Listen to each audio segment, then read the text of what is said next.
யோசிச்சு பாருங்க. இன்றைக்கு இவருக்கு இந்த நீட்டு தேர்வு எடுத்து அவங்க கேட்கக்கூடிய கேள்வியில தர்மேந்திர பிரதான் ராஜினாமா ஏன் பண்ண மாட்டேன்றார் மோடி? அவர் அசால்ட்டான விஷயம் தானே.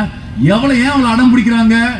ஏனென்றால் ஒரு வெற்றியின் சுவையை போராட்டக்காரர்கள் அனுபவிக்க கூடாது என்பதுதான் ஆதிக்க சாதியின் முதலாளியின் விருப்பம். எனவேதான் அவர் நுட்பமா தடுக்கிறார்கள். ஆனால் கட்டாயம் போராட்டம் வீடு கொண்டு எழும், நாடு முழுக்க எழும், இந்தியா முழுக்க மாணவர்கள் போராடுவார்கள்.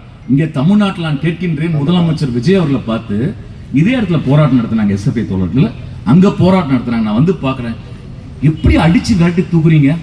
தமிழ்நாடு முழுக்க மாணவர்கள் போராட்டம் அடிக்கிறீங்க. பள்ளிக்கு அமைச்சர் ராஜமோகன் சொல்றாரு, அறவையில போராட்டம் நடத்தினா ஆதரிப்போம்னு சொல்லிட்டு ஆட்சிக்கு வரதுங்க அந்த வாய் அப்படி பேசிச்சா? நான் கேட்கிறேன், ஆட்சிக்கு வர பேசுனீங்க? என்ன விளையாட்டு விளையாடுங்க? இந்த வேலை வச்சு கூடாது, இதெல்லாம் தப்பான வார்த்தை. போராடக்கூடியவர்களை நீ வந்து வேற மாதிரி சித்திருக்கீங்க. இப்ப நான் கேட்கிறேன், இப்ப கமிஷன் ஆபீஸ்ல போய் பர்மிஷன் கேட்கறாங்க ஸ்டூடெண்ட். இப்ப திருத்தோள் கூட சொன்னாரு, இந்த இடத்த போராட்டம் மாறினாரு. நான் இது கூட விட்டுருங்க, ஆளையே போகாத சுவாமி தெரியுது டிவி ஸ்டேஷன் சிவானந்த சாலை, அங்க அனுமதி கொடு. நாங்க போராட்டம் எடுத்துறோம். நீங்க யார் முடிவு எடுக்கிறது? நீ யார் முடிவு எடுக்கிறது?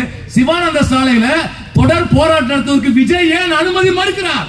ஜனநாயகன் ஏன் ஜனநாயகத்தை மறுக்கிறீர்கள்? இதுதான் கேள்வி.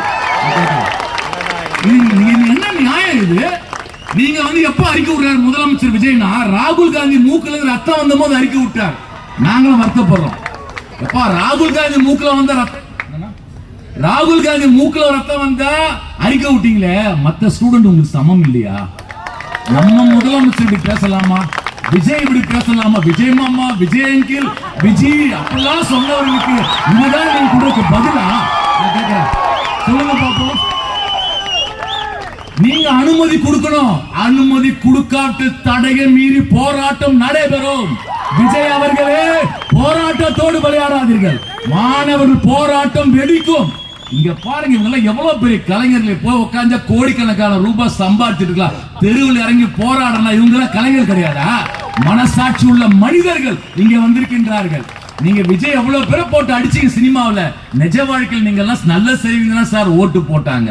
நாங்களே உங்களுக்கு ஆதரவு கொடுவோம் வெளியே இருந்து. ஆனா பார்த்தீங்கன்னா இப்ப என்ன நடந்துட்டு இருக்கு?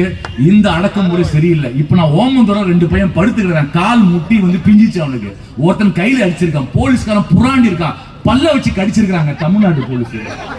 பல்லு அடிக்க வச்சுக்கிறேன், கடிக்கிறதுக்கு வச்சுக்கிறேன், நகத்தை போட்டு பூடுற, சொக்காய பூச்சி இருக்கிற. திருவள்ளூர்ல காலேஜ் போய் ஆர்ப்பாட்டம் போலீஸ் வந்து 4 பேர் நான் மாட்டுவேன். என்ன 4 பேர் இருந்தா உனக்கு எவன் தடை போட சொன்னா? இது அம்பேத்கர் வகுத்து கொடுத்த சட்டம். இந்த சட்டம் எல்லாருக்குமானது.